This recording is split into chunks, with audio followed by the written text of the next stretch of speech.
राष्ट्रीय समाज पक्षाचे अध्यक्ष महादेव जानकर यांनी बच्चू कडू यांची आंदोलन स्थळी जाऊन भेट घेतली। यावेळेस त्यांनी सरकारला इशारा दिला। बच्चू कडूंनी वणवा पेटवलाय आणि या वणव्याचे रूपांतर आगीत करायला भाग पाडू नका, पश्चिम महाराष्ट्र, मराठवाडा, कोकणात आम्ही आंदोलन पेटवू असा इशारा सुद्धा या दरम्यान जानकर यांनी दिला।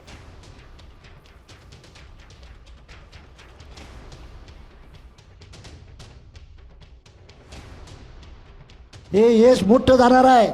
आम्ही रान पेटवणार आहे, काळजी करू नका।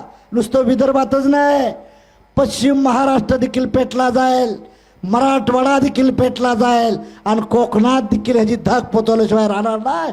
हे सांगण्यासाठी मी आज आलोय। आम्हाला पैसा द्या, 7-12 कोरा करा, ही आमची तो माफक मागणी आहे।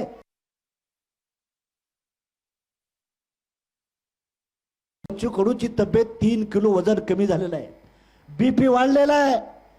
राज्य सरकारला जर मस्तीच असाल तर तुमचा बीपी वाढवाय देखील हा महादेव जानकर तयार आहे, हे विसरता कामा नये।